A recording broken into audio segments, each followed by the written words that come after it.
Programang ito ay rated SPG. Striktong patnubay at gabay ng magulang ang kailangan. Maaaring may masiselang tema, lengguwahe, karahasan, sexual, horror o droga na hindi angkop sa mga bata.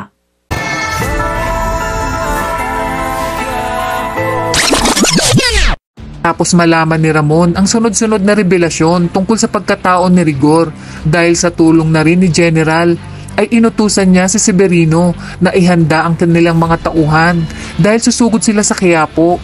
Malakas ang kutob niyang naroroon ang kanyang anak kaya naman agad na tinawagan ni Olga si Greg upang sabihin na bilisan nilang patayin ang anak ng kanyang Tito Ramon. Dahil sa mga narinig niyang pag-uusap ni Ramon at Severino na mukhang alam na ng kanyang Tito Ramon na naroroon lang sa Quiapo ang anak nitong si Tanggol.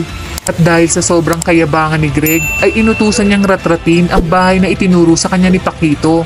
Nalingid nga sa kanyang alam na napapalibutan na ng mga taong naroroon na inutusan ni Tanggol. Dagdagan pa sa oras na dumating ang grupo ng kanyang Tito Ramon. Maya-maya pa ay magkakaharap na ang totoong Montenegro na si Tanggol at ang hilaw na Montenegrong si Greg. Kung kaya't dito, sasabihin ni Tanggol kung siya daw ba ang hinahanap nila. Dito na rin malalaman ni Greg na si Tanggol ang siyang kumuha ng droga nila at siya rin ang hinahanap nila na utos ng kanyang inang si Olga. Kung kaya't sinabi ni Greg, ibalik nito sa kanila ang briefcase na may droga at sumama ito sa kanila para walang mangyaring gulo. Kung kaya't dito, magaganap ang salpukan sa Hidalgo, sasabihin ni Tanggol na nagkamali umano sila ng lugar na kanilang pinasok.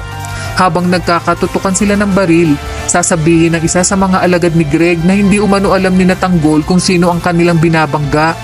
Kung kaya't maya-maya pa ay lumabas na sa kanilang mga bahay at bubungan ang mga kapitbahay ni Tanggol. Pang bumakap sa kanila na may dalang kanilang mga armas para pang depensa at proteksyon sa mga dayo.